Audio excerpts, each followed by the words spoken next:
A super wholesome family and sitcom. Let's see where it's going to go next.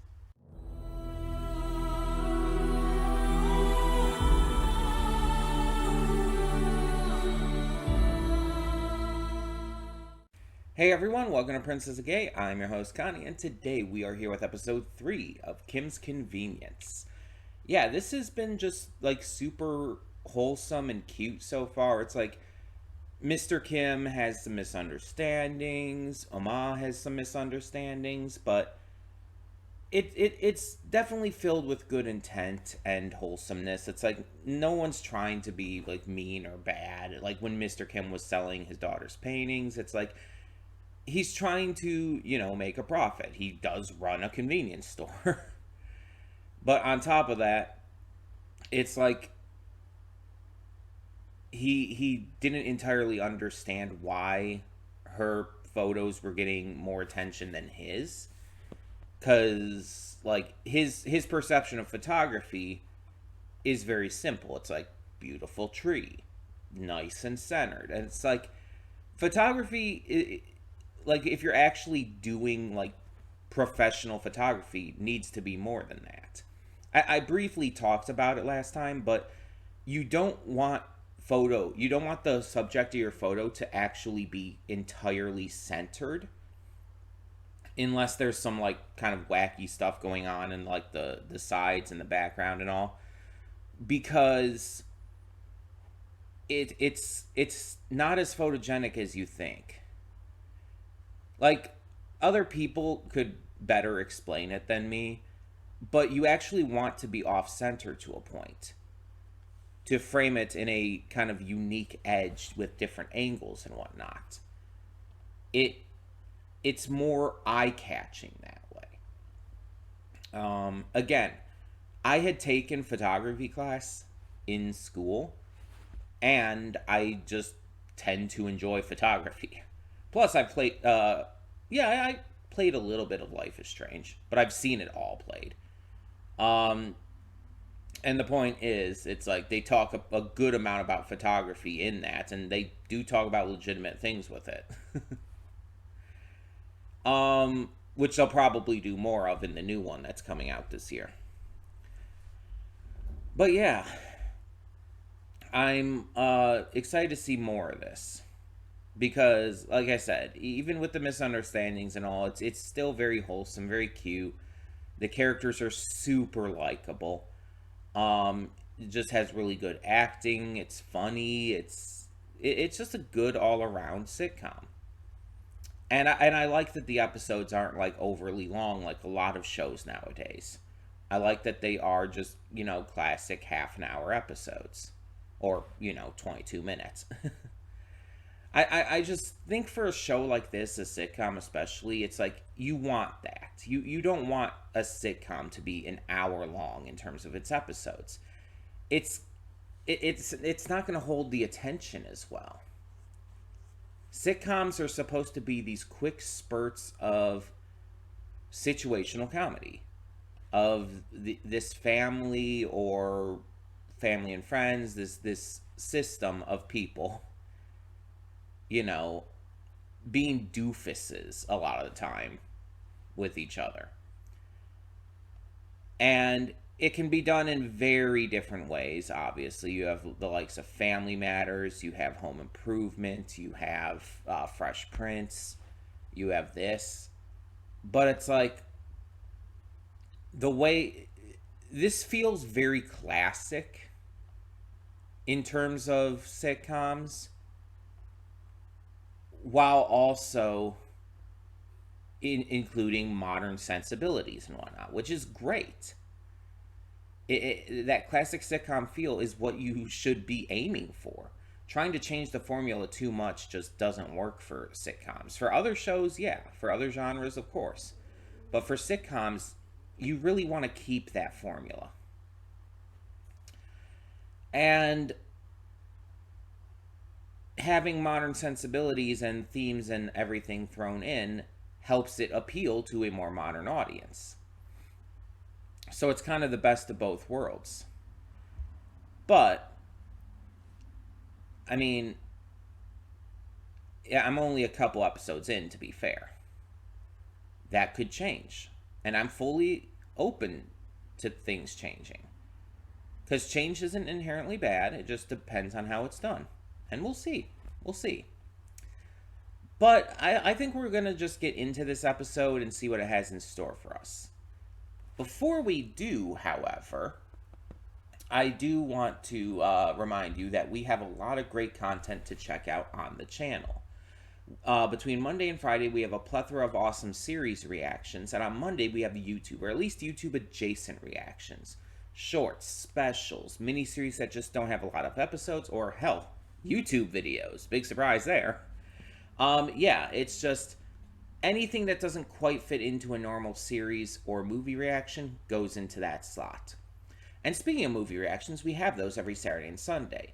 I do pre-record them during the week, but upload them on the weekends, just because it allows for every day of the week to have some level of reaction content on it. But yeah, they're pretty much always on Saturdays and Sundays. There are some exceptions. Just for example, if you're watching this when it came out, next week is going to be Zatoichi week, in which each weekday is going to have a different Zatoichi movie. It was supposed to be this week, but I decided to change it because the 4th of July kind of messes with things. But yeah, and in that case, there won't be movies on the weekend because there's going to be 5 of them during the week. But normally they're every Saturday and Sunday. That's most of the time. We also have a couple Let's Plays we've currently been going through. Spider-Man 2 is ending today. By the time you're seeing this, it's probably already finished, actually. The final part has probably already gone up. So, yeah. This has been quite a ride. It's been a fantastic game, and I'm glad to have gotten to play it for all of you, with all of you. So that is ending today.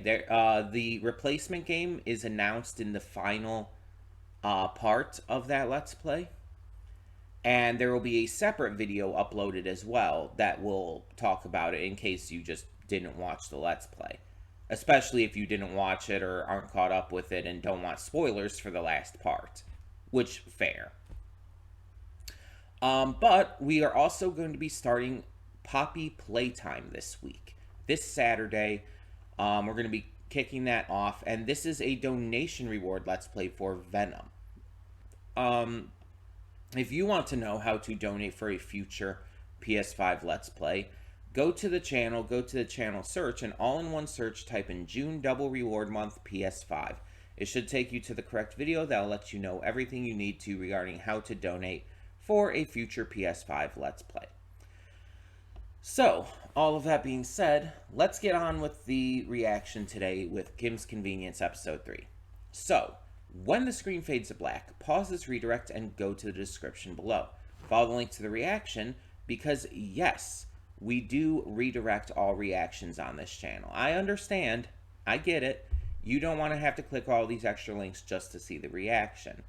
You'd rather have it right here on this video, even if it's cut up. But unfortunately, YouTube's copyright system is really shitty. And because of that, like, you can get channel strikes, you can get your channel terminated for this kind of stuff. Even if you're following in fair use, bleh. So, to keep things safe and avoid all of that, because I've dealt with a channel termination before, and I don't want to deal with that again, we push all reactions off to another site.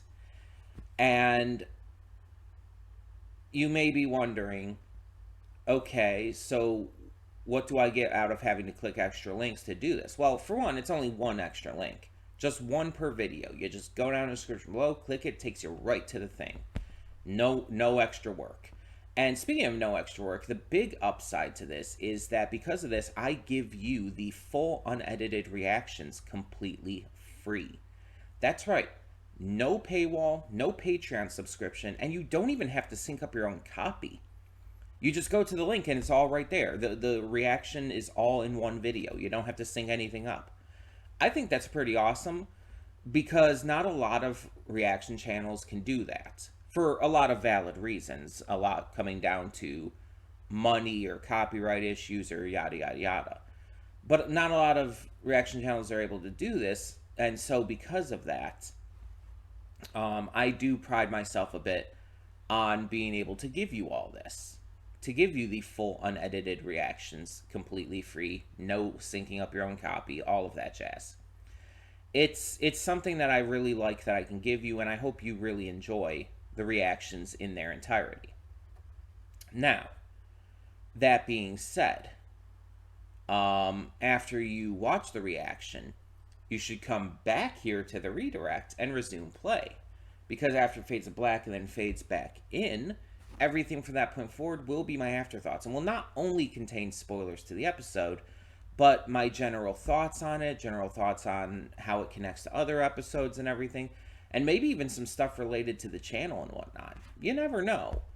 It's always worth checking out just to be safe. So, that all being said, thank you as always so much for tuning in. And for now, I'll see you at the reaction. And we are back, and we'll begin with spoilers in 3, 2, 1, now.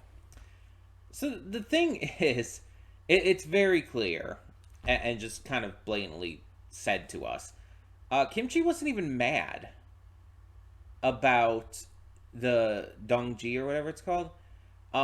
He was mad about being kicked out of the office. He was mad about feeling disrespected. He used that to try and get back at Jung. And here's the thing. I know that, like, friends will sometimes do, like, stupid things and say stupid things and, you know, take things too far with each other. It's a thing. It happens. But it's like, there's points where it's like, I kind of do wonder why these two are friends. Because Kimchi takes things way too far, like, in the worst ways. Because no matter how you look at it, false sexual assault claims are not good. Like, falsely claiming someone sexually assaulted you just because you're upset at them for kicking you out of their office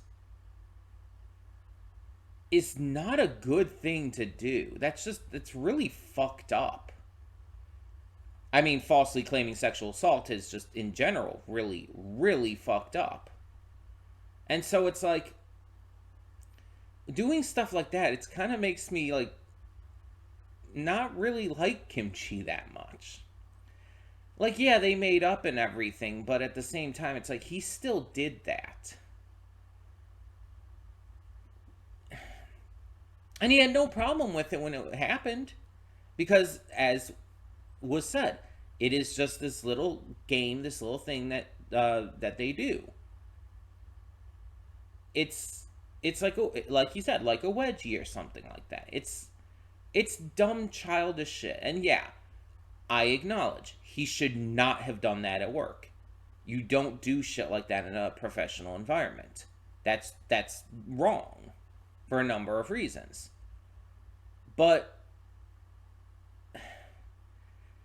the way Kimchi handled it was also very, very wrong. And his entitlement to Jung's stuff, to his position, is also really wrong.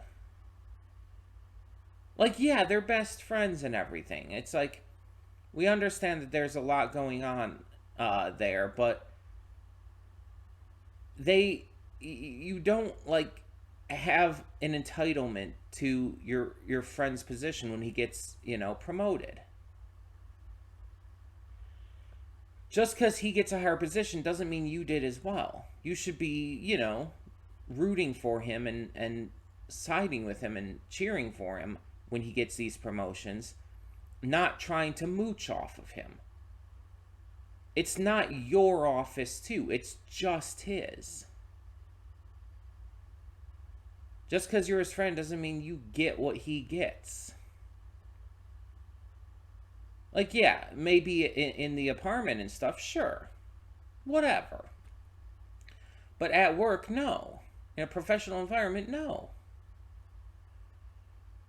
It's like, again, Jung shouldn't have done that in a professional environment, but Kimchi was like 90% of the issue here.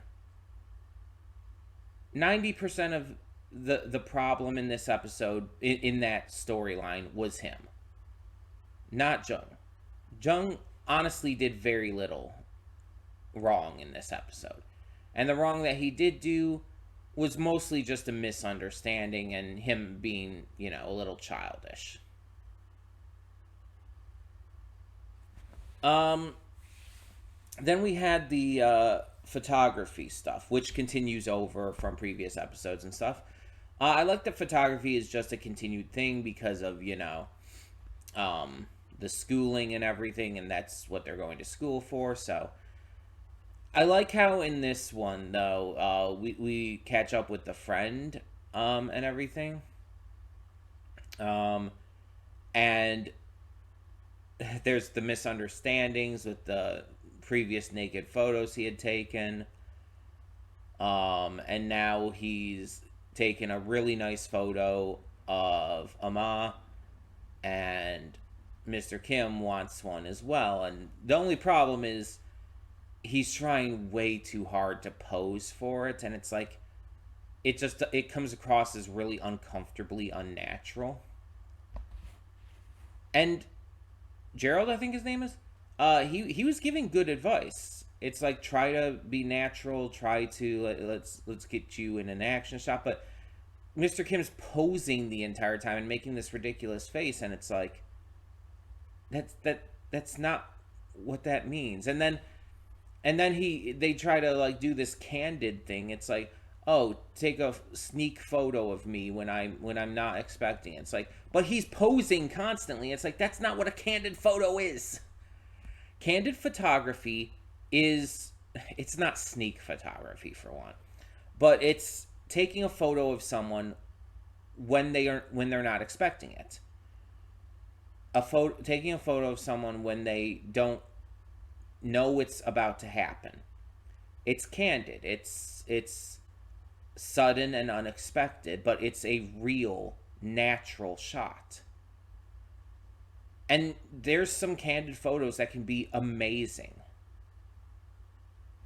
But when you're constantly posing and everything for it, that's not candid, because you're posing. Candid is pretty literally not posing. That's the point. You're supposed to just be living out your regular life and not trying to pose or make an expression or anything.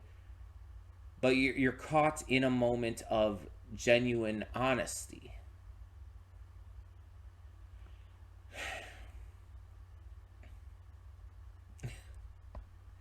It's just ridiculous in a very funny way, mind you. I'm not saying it's bad, but still. Also, the daughter, I don't have all the names down, so I'm sorry if I don't get everyone's name. But her having the photo she took taken down off of the don't touch wall, which, by the way, that just concept is hilarious. Um, and feeling very left out because of it is really kind of sad. And then the resolution is just that she does get her a photo on the wall again. Well, a different one, mind you, the candid photo. But they don't know it's hers. They think it's Gerald's. And she says that she's okay with it, but is she?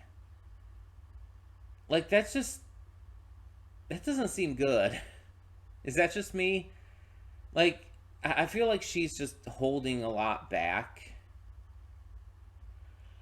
and trying not to show. Excuse me. And trying not to show how hurt she actually is by all of this, which I feel might actually come to a boiling point at some time, because it's just like she's definitely like one big step away from just exploding. And I could see that with how this show works and everything. I could see that happening in multiple different kinds of ways. Um, but yeah, it's this wasn't my favorite episode, I would say. Honestly, if I'm being completely honest, I still think the first episode is my favorite out of the three we've seen so far. But it was still good. This episode was still good. I just feel like comparatively it wasn't as funny. There were certain aspects that were funny, but most of it like wasn't as funny as previous episodes. And I just in general I guess didn't get into it as much personally. But again, it wasn't bad. It's just a weaker episode. Still good, just not as good. But all of that being said, before we close this out, I do want to remind you all once again that we have a lot of great content on this channel. Sorry for all the lag that's been happening. I don't know why that's happening. But yeah, we have a lot of great content on this channel for you to check out. Between Monday and Friday every week, we have a plethora of awesome series reactions. And on Monday specifically, we also do YouTube or YouTube adjacent reactions. Pretty much anything that just doesn't fit into a normal series or movie reaction goes in that slot. We also have movie reactions every Saturday and Sunday. I pre-record them during the week, but upload them on the weekend, just so that every day has some sort of reaction content going on for it. And of course, we are currently playing through some Let's Plays on the channel, though Spider-Man 2 is finishing up today. Probably already has by the time you're seeing this. The replacement will be announced in a separate video, as well as in the final video of the Spider-Man 2 Let's Play.